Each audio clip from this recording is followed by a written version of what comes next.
सरिता की शादी एक अच्छे परिवार में हुई है। उसका पति रोहन उसे बहुत प्यार करता है।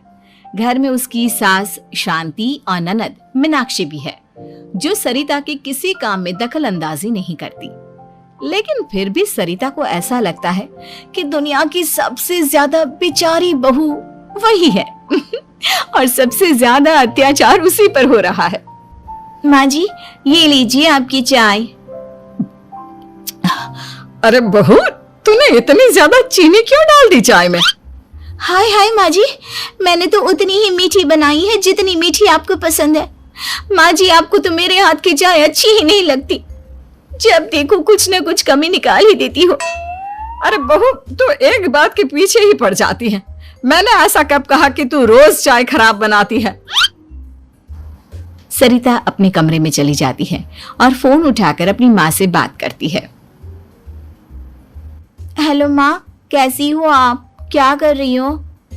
मैं तो ठीक हूँ, पर तू बता, तेरा मूड कैसा है? तेरी आवाज से लग रहा है कि कुछ तो हुआ है तेरे ससुराल में। अरे क्या बताऊँ माँ, यहाँ तो हर समय मेरे साथ बहुत बुरा व्यवहार होता है। मैंने अपनी सास के लिए इतनी अच्छी चाय बनाई, लेकिन मेरी सास चाय पीते ही मुझे 4 बातें सुना दी। बेटी, तू इतनी छोटी छोटी बातों पर ध्यान ही क्यों देती हो? तुम्हारी सास ने कुछ बोल भी दिया तो क्या हो गया, वो बड़ी है ना तुझसे। माँ ने इतना समझाया, लेकिन इस बात का सरिता पर कोई असर नहीं हुआ। अपनी बेचारी बहू की छवि वो बदलना ही नहीं चाहती। अगली सुबह सब नाश्ते के टेबल पर बैठकर नाश्ता कर रहे थे, तभी सरिता ने अपने पति से कहा, सुनिए जी, मुझे ना आज बाजार से कुछ सामान लेकर आना है। आज आप ऑफिस से आने के बाद मुझे लेकर चलना ना। भाभी, मुझे भी कुछ किताबें खरीदनी है। आप दोनों जा ही रहे हो तो मेरी किताबें भी ले आना। लो, अभी तो बात ही की है बाजार जाने की, तो एक फरमाइश आ गई। माँ जी, आप भी बता दो कुछ, और हाँ, मोहल्ले वालों से भी बोल दो अगर वो कुछ मंगवाना चाहते हो तो। बेचारी मीनाक्षी अपना सा मुंह लेकर रह गई।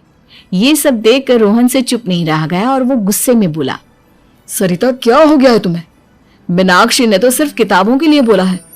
तुम्हें मीनाक्षी से इस तरह से बात नहीं करनी चाहिए। माफी मांगो उससे अभी। क्या? मैं माफी मांगू?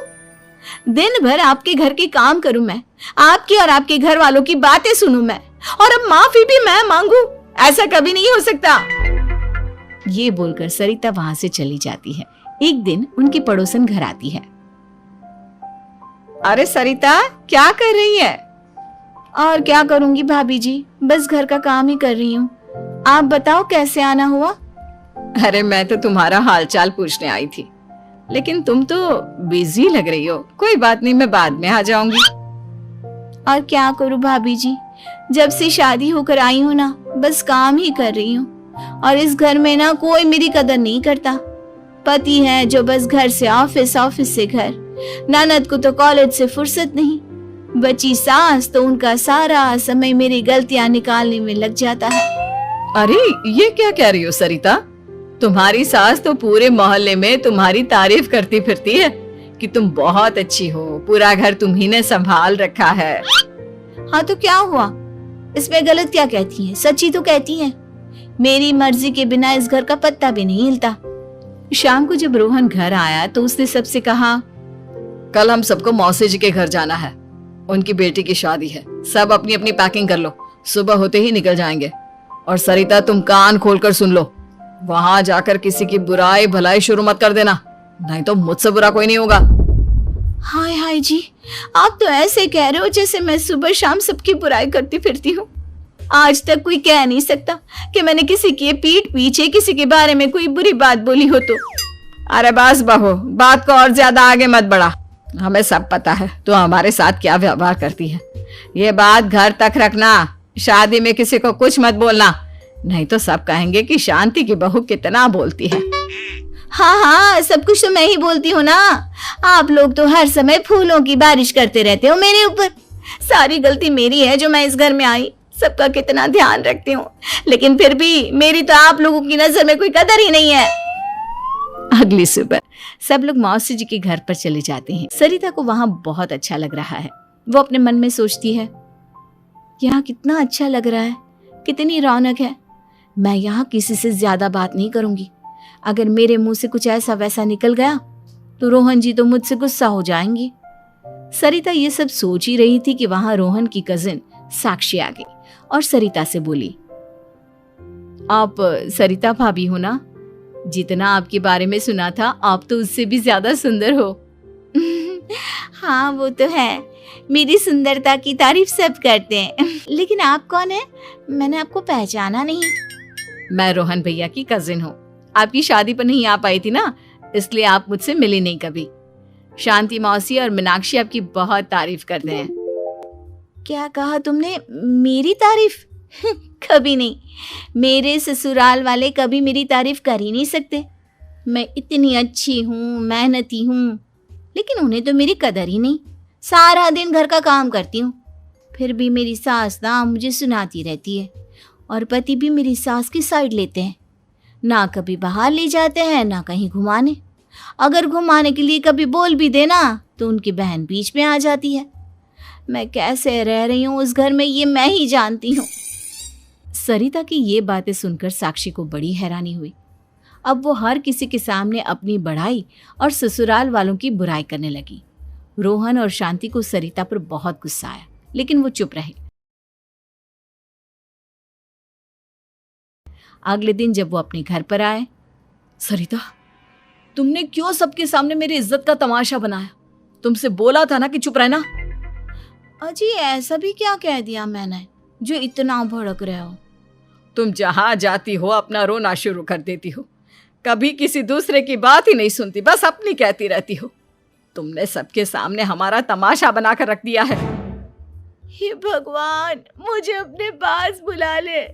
जिस घर में मेरी कदर ही नहीं, उस घर में मेरा क्या काम? अरे क्या करूंगी मैं यहाँ रहकर? जो भी आता है मुझे सुनाकर चला जाता है। मैं तो किसी से कुछ नहीं कहती। सीधी सादी बहू मिल गई है ना सबको, तो जो जी में आए वो करो। सरिता ने अपने आगे किसी को कुछ बोलने ही नहीं दिया और उस दिन भी उसने सबके सामने खुद को बेचारी बना ही दिया। अगले दिन मीनाक्षी कॉलेज के लिए लेट हो रही थी, इसलिए वो हर काम जल्दी जल्दी कर रही थी। अपना नाश्ता लेने किचन में गई और पतीले में रखे गरम दूध को गिलास में डालने लगी। दूध का पतीला उसके हाथ से छूट गया और गरम गरम दूध उसके हाथ पर गिर गया। ओए माँ, हाय मेरा हाथ, माँ मेरा हाथ जल गया। मीनाक्षी की आवाज सुनकर सरिता दौड़ती हुई आई। ये क्या किया तुमने? तुम्हें नाश्ता चाहिए था तो मुझसे बोल देती, मैं क्या मना कर देती? अब पता नहीं कितने दिन की मुसीबत पाल ली तुमने।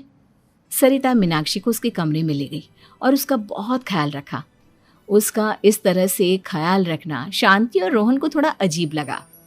माँ, सरिता के दिमाग का भी कुछ पता नहीं। कल शादी में सबको इतना कुछ बोल कर आई है हमारे बारे में, और अब मीनाक्षी की कितनी अच्छी देखभाल कर रही है। ये ऐसा क्यों करती है? बेटा, तेरी बीवी की ना आदत हो गई है सबके सामने खुद को बेचारी दिखाने की, और आदत इतनी जल्दी नहीं बदलती। जब ये बोलना शुरू करती है तो रुकने का नाम ही नहीं लेती, इसलिए इसे पता ही नहीं चलता कि ये किसके सामने क्या बोली जा रही है। लेकिन दिल की बहुत अच्छी है। हमें भी अपना दिल बड़ा करके ये जैसी है इसे स्वीकार करना चाहिए।